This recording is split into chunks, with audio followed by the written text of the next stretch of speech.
Meet Cody Abilene, a private eye with an adoring public. He's an undercover operator. Hi, I'm May, and this is my friend Faye. With a knack for getting at the bare facts. Yeah! This is the Countess, a government agent with her own special skills. And together, they're both headed for danger on the Malibu Express. This is Kinky. In a world of high rollers, low blows, and dangerous curves, Cody's playing a deadly new game. Go ahead, make my day.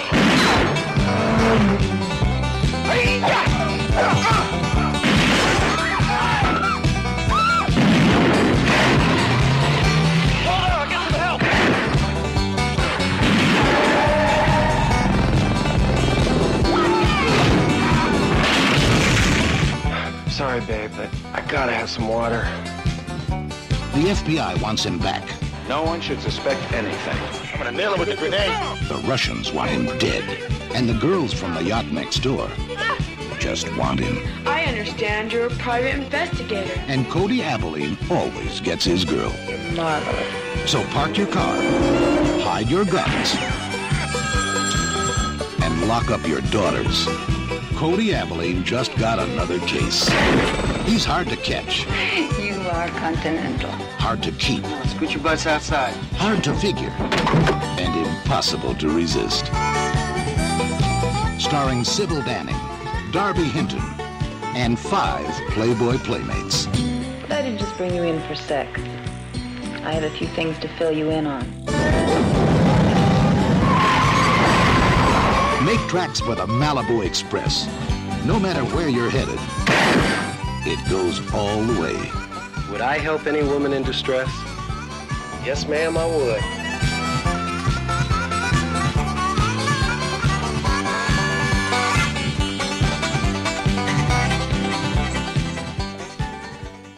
Did you grow up with the NES, PlayStation, Star Wars, cartoons, and 80s TV? Do you like to think who would win in a fight between Batman and the Master Chief?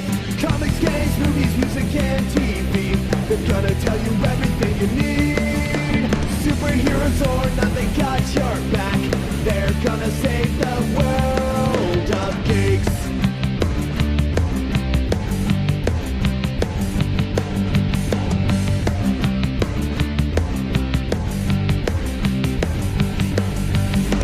Games, movies, music, and TV. They're gonna tell you everything you need.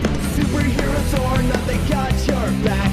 They're gonna save the world of This Week in Geek. This Week in Geek. Hey guys, what's going on? You are listening to ThisWeekInGeek.net's Loose Cannon. I am one of your hosts this evening. I am Mike the Birdman, but I'm not alone as I trek to the marina, oddly enough, and to the streets of Beverly Hills. I'm joined by my man over in Kitchener, Alex. And of course, it is not Twigs Loose Cannon without our B-movie aficionado and all-around good guy. Oh, I'm Aaron Pollyea. Yay! So yes, we are back here on this edition of Loose Cannon. And for once, we're technically not reviewing something we got in the mail.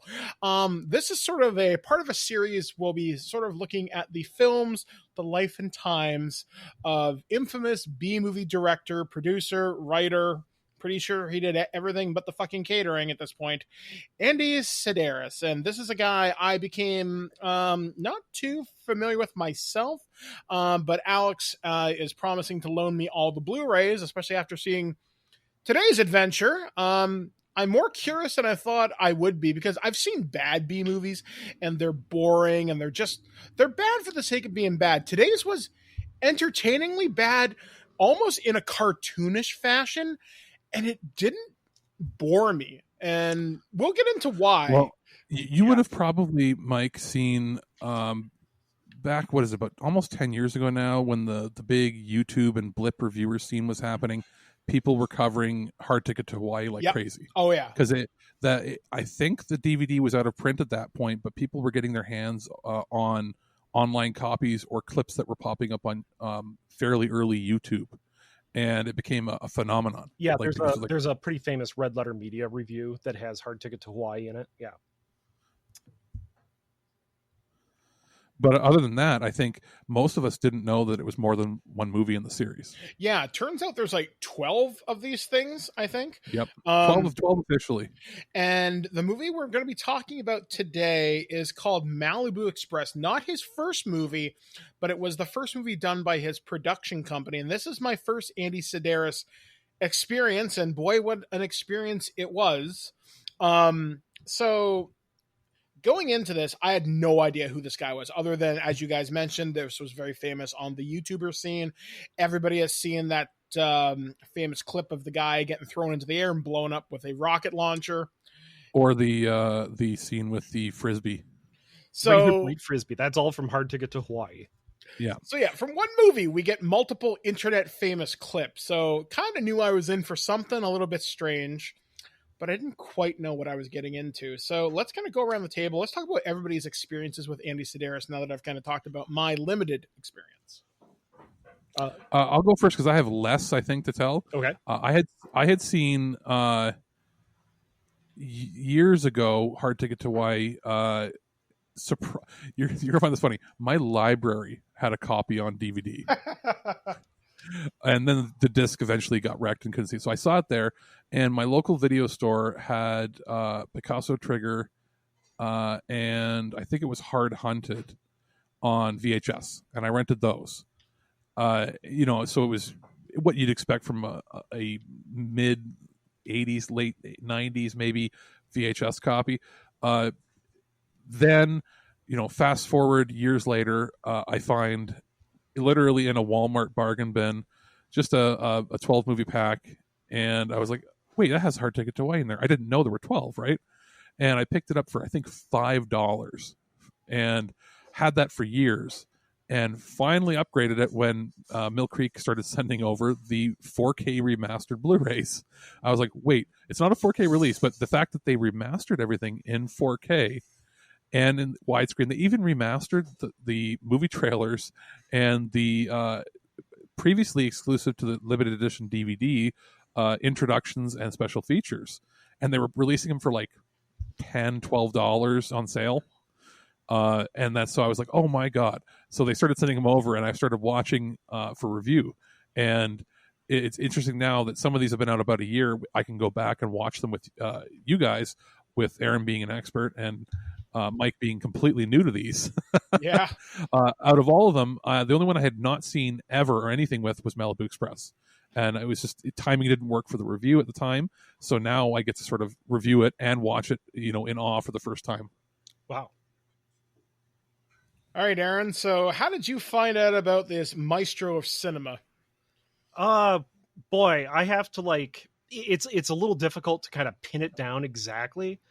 Since I grew up watching schlock, I got exposed to a lot of different things, and through shows like, USA's Up All Night with Rhonda Shear. I don't know if you remember that.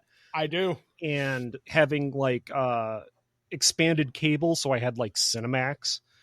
I probably watched some movies that I probably shouldn't have at the age that I did. But I was exposed to Hard Ticket to Hawaii probably before I graduated high school. Hard Ticket to Hawaii, or it was either that or Savage Beach, because for whatever reason I can remember a lot of Savage Beach going back a ways. Anyway, that's a later Andy Sidaris film. I think it's 1, 2, 3, number 4, 5 or 6. Yeah. Oh yeah. Number 4 in the series. So I had basic knowledge of Andy Sidaris, and then I saw the Red Letter Media review of Hard Ticket to Hawaii that came out, and it brought back all the joy in my heart that I had for these films, and I had to find them on DVD if I could, and I ended up finding that wonderful box set with the yellow cover, the Girls, Guns, and G-Strings box set. Picked it up, watched all the ones that I had never seen before, and quickly learned to love Andy Sidaris and the style of his filmmaking. Yeah, it is cheesy, but the thing is, the characters are likable, the plots are at least entertaining, and there's actual character growth. Yeah, you're never really bored. No, you're never bored. And I swear that there is character growth. And when I watched these with my wife for the first time, she's like, these movies might be schlock, but they're better than a lot of major Hollywood releases today, just with and plot and characters. And they're a cut above a lot of the late 80s, early 90s purely direct-to-video things. Oh, yes. Like PM Release Group or a lot of those other companies were putting out like 5 or 6 titles a year that were just rando action thriller with cheesy music, and they always had the same look. These were always lit better. Mm-hmm. And while they wouldn't, they did get a lot of unknown actors, or they would get playmates or yes, early playmates. What they would do is they would give them, like, you could see he was letting them like try to act. Whereas a lot of times if they were to show up in somebody else's film, it would just be for like a 2-second scene just to be naked on screen. Yeah. Well, he was giving them leading roles. Yeah. And remember, like Donna, the Spear, right? Donna Spear, she actually has a pilot's license, and they use that to their advantage in these movies later on. She's not in this movie, but that we're talking about tonight, Malibu Express. But hey, she actually flies an airplane in that. Like, well, and yeah, like, and it's you can see that it's not a stunt double or anything either. Yeah, it's a real plane. The one thing I'll say also is that you will recognize Andy Sidaris as having a lot of nudity in his films. To the point of being unnecessary at times. But when I rate bad movies, when I rate B movies, one of my categories is nudity, and it's the honorary Andy Sidaris category. But I should say that when he has nudity in his films, he tends to not mix it with violence. If there is nudity, it is always lighthearted, or it's with some people actually making love, but it's not really tied with violence. There's a little more in the first one here. But there's kind of like a rapey scene, but then it turns into, okay, I want this. Then it's consensual, more or less. And I kind of give the example as like from Hard Ticket to Hawaii, which we'll talk about later, but there's a scene where there's a woman that would normally in any other film have her top ripped off because she's being tortured, but she doesn't, because Andy doesn't want violence and nudity mixing if at all possible. And I really appreciate that. I really appreciate that. It makes it so like the nudity isn't uncomfortable. And it is actually noticeable because we're so used to it being the other way. Exactly. It's lighthearted. It feels better. You don't feel like you need to go out and take a shower afterwards to get the grime off, if you know what I mean. Yeah. It's like, no, man, that was actually kind of fun. I enjoyed that. That was lighthearted and I can laugh. One of the things I will say about this, kind of watching this in my mind encapsulates what I want a B movie to be if I thought of it as pure parody. And what I mean by that is this movie has a certain charisma and self-awareness about itself that it's a goofy concept, but it works and it doesn't insult the intelligence of the audience. Like the movie knows it's stupid, but it's having fun with it at the same time. And as Alex and you were mentioning, a lot of the movies that would come later in the 1980s into the 90s that were direct to video, they always tried to take themselves maybe a little too serious, or they were a little too dark. This one, it's very well lit, as Alex mentioned. It has a certain air about it. It has a certain, I don't know, there's just a lightheartedness about it. Yeah. What it is, like from what I've seen and reading about it before this, we know that Andy Sidaris, he won a bunch of awards for, wasn't it developing slow-mo or instant replay or something for football, right? Yeah, the way modern football is filmed, he was one of the guys involved with designing that. And then he did a documentary series on racing, and then he did 2 films. One, which was, it goes by a few different names, so I don't know which is the most recent version of it. But it was called Stacy in 1973, and that had plot elements that were prototypes for what Malibu Express would become. And then I just watched 7, which we'll talk about in another time, which is sort of, I would say, is the more proto Sidaris film, in that it's not connected to these 12 films, but there's even scenes and actors and people that are reused later on. It was clearly where he was learning from. He had a specific style he wanted in mind with those ones. And it's a little more serious, that 7 film, whereas Malibu Express, it sort of mixes. It's like, what if you took Magnum PI, which was the most popular show on TV at that time, mix that with the up and coming show that just had come out, Miami Vice, and then mix that with Smokey and the Bandit, and you get the feel for Malibu Express and his films going forward. One of the things that I did notice about this, because my wonderful wife walked in while I'm watching this, and she actually said to me, "Are you watching porno?"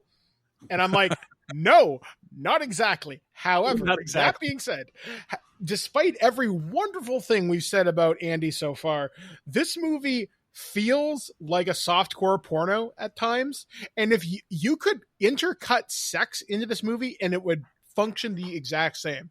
Yeah.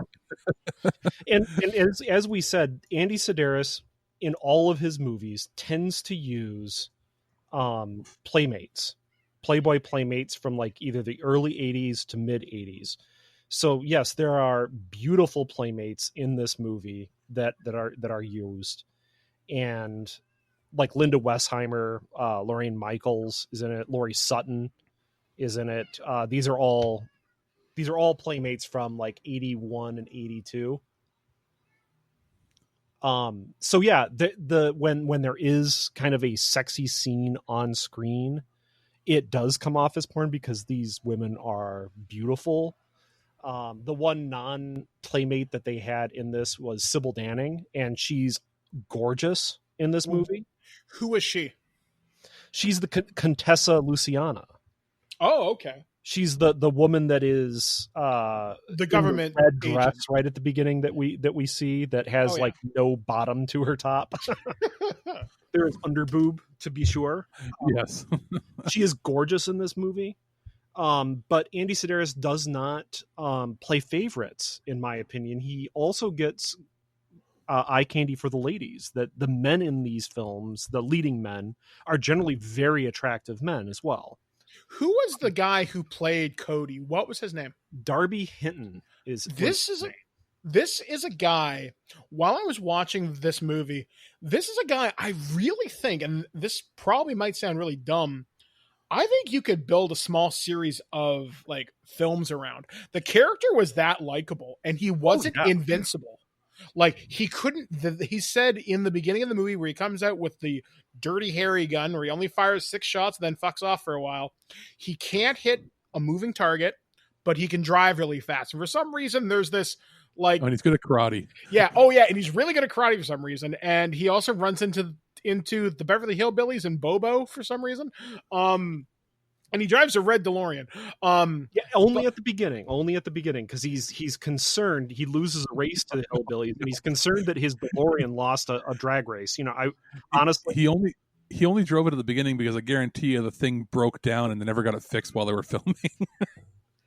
Yeah, I'm not surprised that the DeLorean lost a drag race. Let's be honest. As much as I love DeLoreans, but yeah, he takes it into a shop to get it fixed. Yeah, but yeah, there was something very likable about this guy, his charisma, the way he handled himself, and it was just self-aware enough where you could have put him in a porno and he would have worked. Yep. But you could have put this guy in a TV series, maybe not in 1985, but maybe a little bit later on when Retro Aware was really popular. Like if you could transport that guy from then to now, give him a 6-episode miniseries on Amazon, and it's set in this goofy 1980s world, it would work. Well, he was in 110 episodes of Daniel Boone in the 60s. He was in Days of Our Lives in 1985 and 86. Yeah, and then he stayed pretty busy. Yeah. The little things here and there. He's in Dishonored. Yeah, he's in Dishonored, but his newest movie coming out is COVID 2021. That's Sheriff Ron Taylor. Okay. Ugh. Don't you dare take this man away from me. Cody will save us all. Yeah, I'm trying to see if there was any other, like, as far. Oh wow, he was the guy who appeared in like all the crappy TV shows that had like one season, One West Waikiki. The guy, Michael A. Andrews, the person who is the cross-dresser in this movie, I mentioned that in the Angel series, the Angel retrospective that we had, because Michael appeared in that as a drag queen. Oh, that's right. Is in this movie and in Hard Ticket to Hawaii.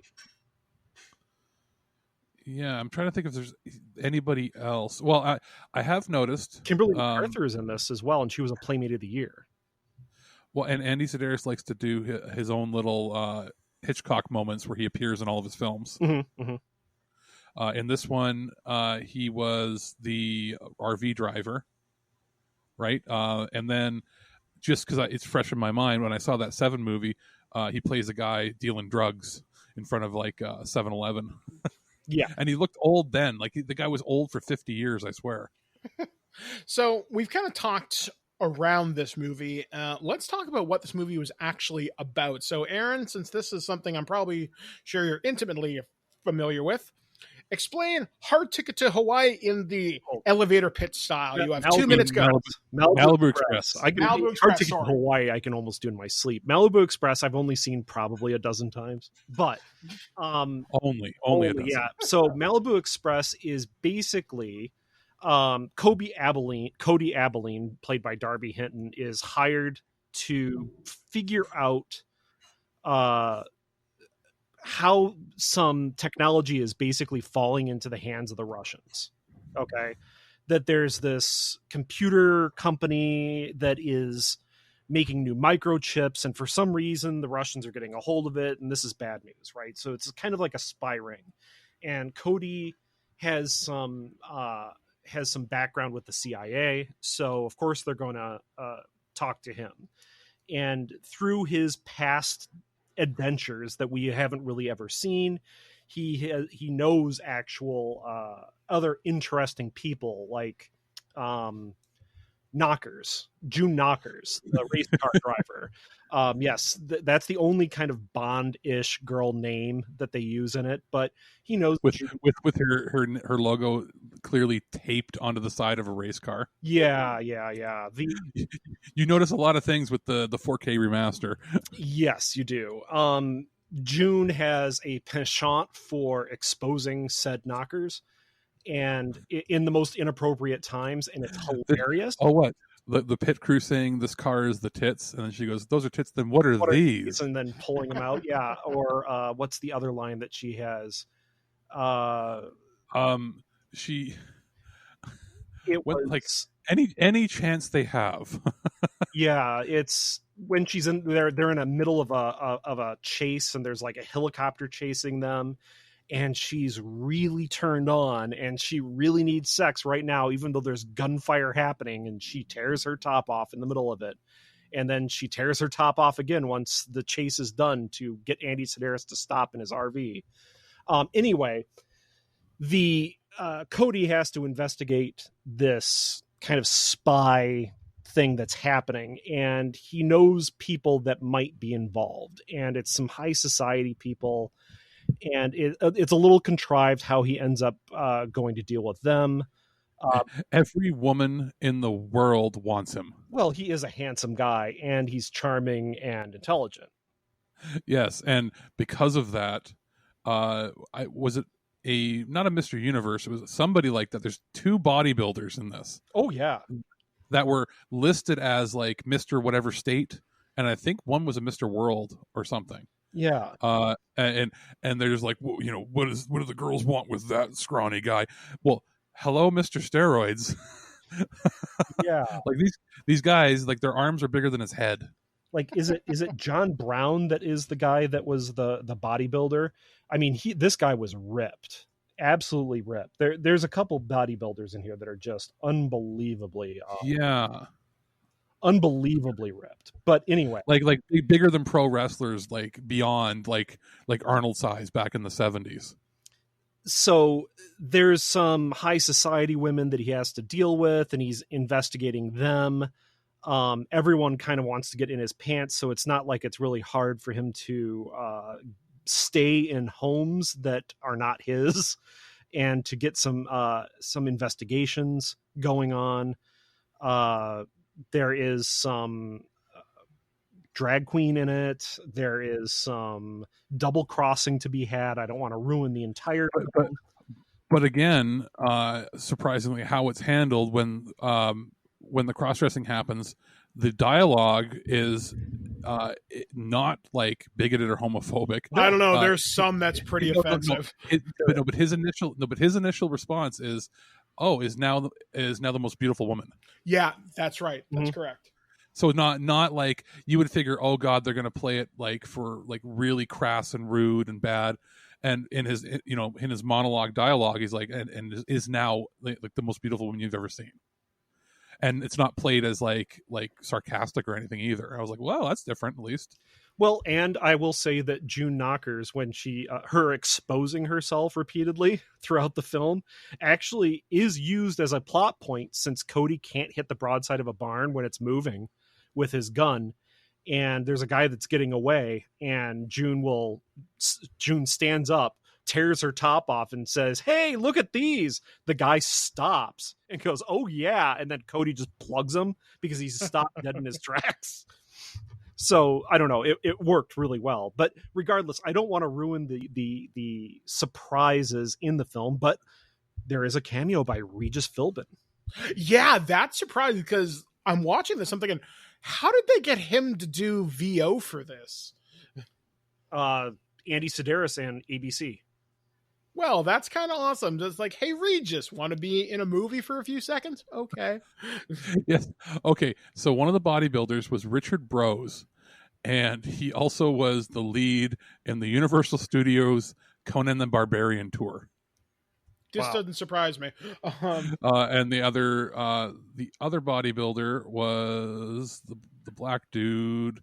Let me pull his name up. John Brown. Yeah, John Brown. He's in a lot of Andy Sidaris films. He's in Hard Ticket to Hawaii at the very least. I'm pretty sure he's in Guns and Savage Beach as well. He's built like the Black Terminator. John Brown, 2-time Mr. Universe, 3-time Mr. World. That guy is, like I said, he's like the Black Terminator. He's so huge.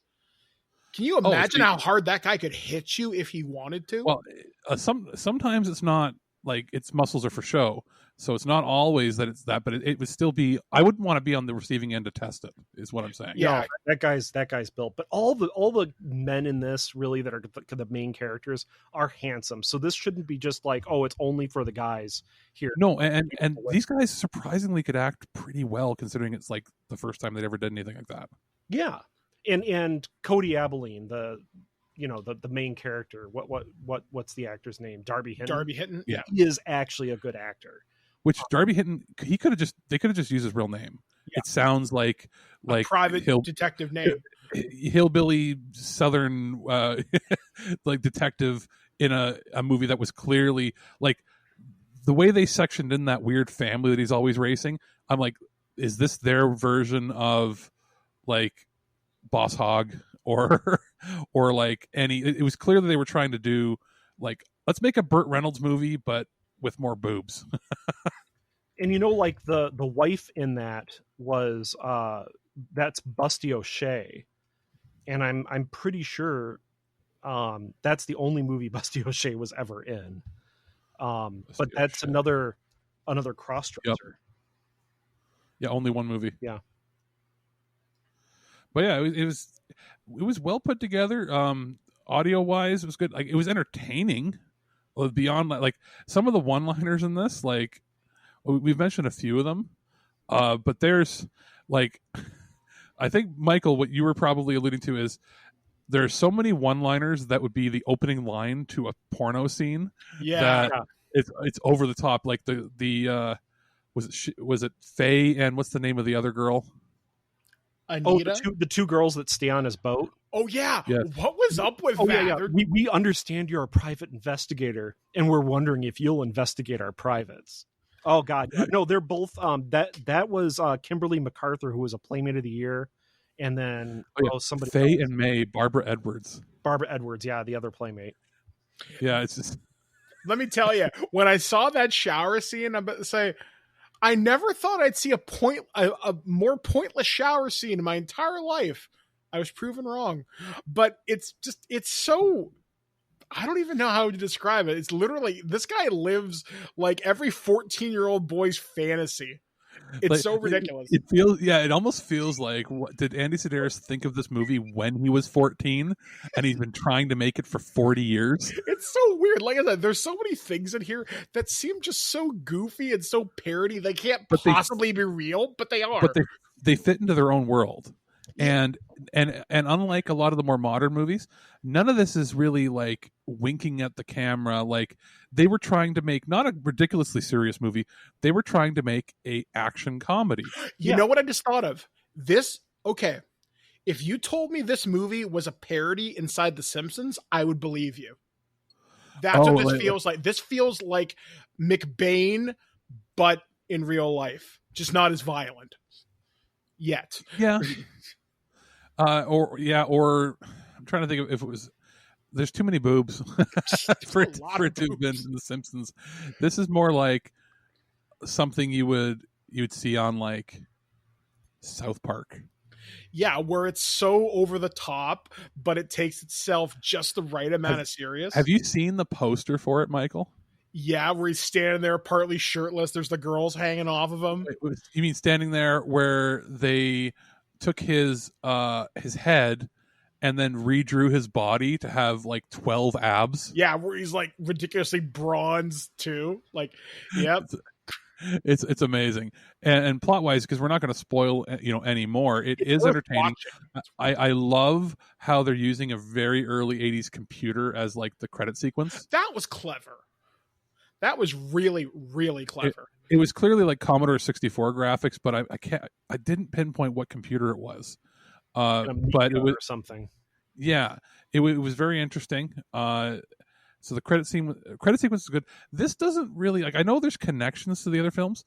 This is not as connected. Like, the other ones are all not direct sequels, but they revolve around the same idea. Are they in the same universe? They are in the same universe.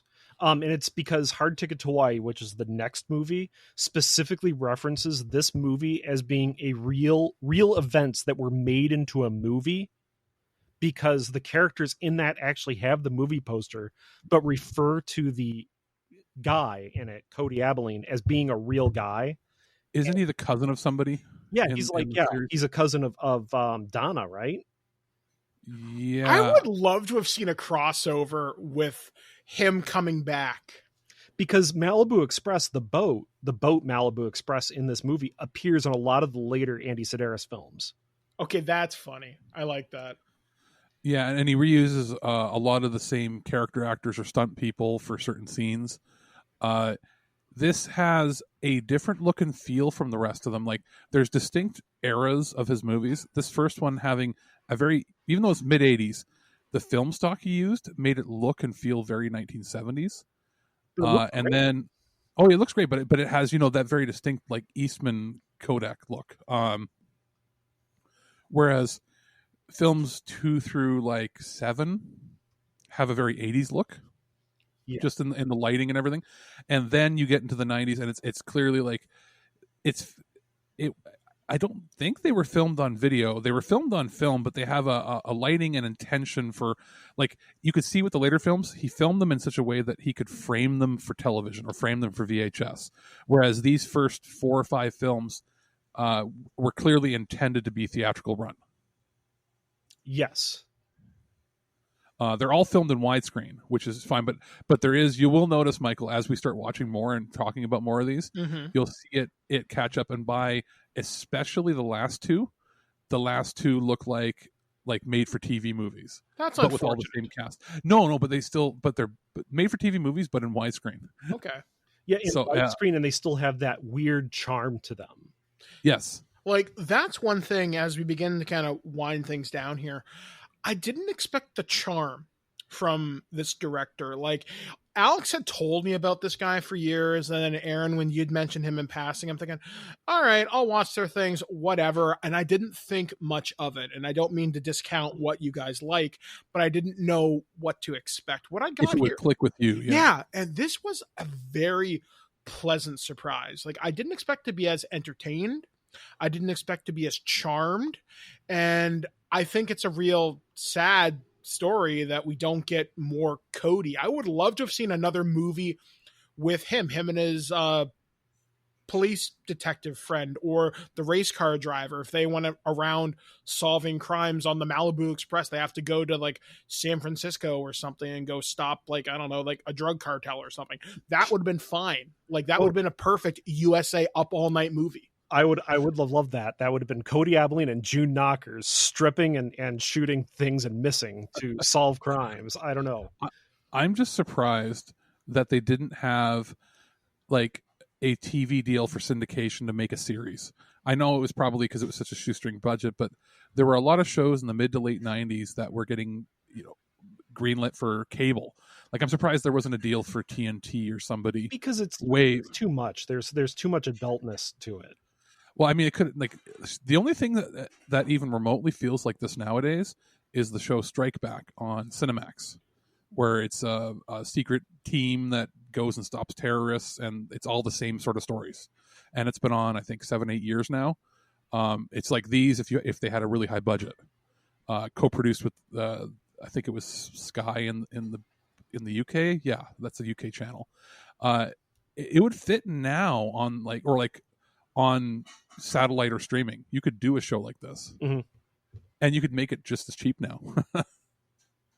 I mean, one thing that you might, and it's less in this film than with the other films, you'll be surprised when you watch them and actually become like really smitten with certain characters that appear either as background characters that appear in multiple of the movies, or the main characters where you've seen them for 3 movies and you've actually watched them grow and change a little bit.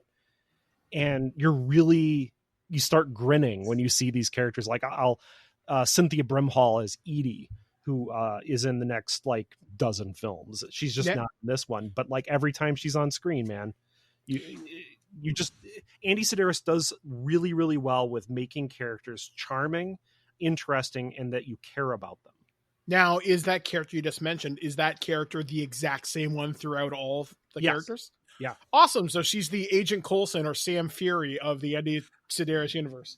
Yeah, and you'll see like he'll use the same actors in multiple roles in different films. Yeah. So sometimes somebody will be a bad guy, and then the next movie they're a good guy. I got to say, I'm really looking forward to covering more of these Andy Sidaris movies because, like I said, this was an unexpected joy. So, Alex, if people wanted to find this movie, where would they have to go to find it? Well, sometimes you find stuff like this in Walmart, but not always. It's probably best to either get it at Mill Creek directly or on Amazon, because I believe in the States, they're, depending on the movie release, they're either $10 or $12. On sale in Canada, you're looking at about $14-15, and it's totally worth it. There is, if you are somebody who's on the fence and you don't necessarily think you need the Blu-ray releases, I think in the next month they're re-releasing the DVD set, but instead of the old transfers that they got from the previous company, because that's what Creek used to do, is they would, license something and then just take their old transfer with all the features, and those were double-sided discs, and sometimes they were prone to scratching. Now they're re-releasing it with the remastered widescreen versions, just in standard def, and you'll be able to get that set, I think, for like $25, and you'll get all of them. Are there any special features on the Blu-ray? Oh yes. They were carried forward. Every film has an introduction. I think that was filmed at one of the fan conventions or at a con where they would try to sell production rights. Oh, that the introduction with Julie Strain, are you talking about? Yeah, it's on most of Andy Sidaris' house before he died. Is that what it was? Yeah. Oh, because it always maybe had the look and feel of like they were setting up a table to present somewhere. No, that's actually his home. Oh, okay. Well, he filmed introductions. And Mike, you'll be familiar with like the Trauma films, with like the Lloyd Kaufman. It's that sort of introduction. He would. And then they also include trailers for each of the films. That's something I'm really glad that they include. They include the trailers. They've got an introduction. Gotta say, I'm really looking forward to covering these more here on Loose Cannon, especially as we move into the later bit of the year. We don't know what we're going to be getting for review. What's coming up next on the show? We are working on some stuff for Halloween. We're going to watch some scary stuff, maybe some stuff you have already heard of, some stuff we got for review. With Loose Cannon, you never quite know what you're going to get because we are indeed loose cannons. So before we close things out, let's kind of go around the table and everybody gets 30 seconds. Final thoughts. Alex, let's start with you. Final thoughts. It's a good entry point, but you can, if you choose to, skip and go right to Hard Ticket to Hawaii. If you're like, especially if you're putting it together a group or you're going to watch with friends. If you do start with Hard Ticket, you're not going to miss anything, but I think it's worth having the entire series. So, I would start with this one, but again, if you're more into, just catching up on the memes and things you've seen on the internet, Hard Ticket, you can't go wrong with that either. My final thoughts on this one, I was utterly taken back by how much fun I had. I was grinning the whole time. Yes, there's a lot of really beautiful women in this, and it's in that 1980s classic beautiful. You don't see a lot of artificialness to it, and it's got the right level of goofy comedy that I like, so I thoroughly enjoy this. I really think you should pick this up. And then Aaron, your final thoughts. I absolutely love all these movies, but I actually think that you should watch this before Hard Ticket to Hawaii because it is more standalone than any of the other films. So you can actually watch this, go, okay, do I like Andy Sidaris?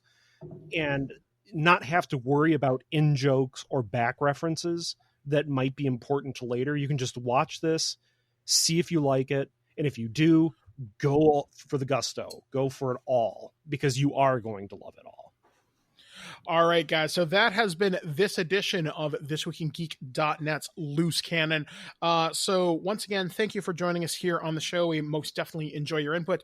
Coming up on the show coming up on the site this week, we should be having a Turd or Treasure coming up fairly soon. We have the regular Monday show where me and Alex get together. It's actually been nice recording in studio for these last couple of weeks. So go us. I've started school, so things might be a little bit hinky here and there. We are doing a future Imperfect with Steve. Those will be coming out about once every 3 weeks. We might be doing them a little bit more as Star Trek Discovery comes on. We will be covering Star Trek Lower Decks as well, so look forward to that. But for Twig's Loose Cannon, starting in Kitchener, we have been Alex. And I'm going Aaron. down to Michigan. Oh, all Aaron. right. I'm Aaron, yeah. And I've been Mike the Birdman saying, make sure you clean up after yourself. The usher will take you out, and be excellent to each other. We'll see you guys next time right here on ThisWeekInGeek.net. Well, that's our show. All right, here's the deal. Every time you watch my show, I will send you $40. Checks will not be honored. You've been listening to This Week in Geek, your source for guaranteed nonsense or your money back. Tune in next week for more info on the most important things you didn't need to know. Check out our website at ThisWeekInGeek.net and subscribe to our podcast through iTunes or any podcatcher. If you'd like to comment on this episode, head over to this episode's post at ThisWeekInGeek.net and leave a comment through Facebook Connect. Follow us on Twitter at ThisWeekInGeek.net and follow our Instagram at twig_official_podcast. Social media not your thing? Send us an email at feedback@ThisWeekInGeek.net. We'll see you next time, and remember, lower your shields and surrender your listenership. Just when you think this show is terrible, something wonderful happens. What? It ends. I have to go. Somewhere there is a crime happening. I tell you, this car is tits. This car's tits. Oh, yeah? Well, if that car's tits, then what are these? Jesus Christ.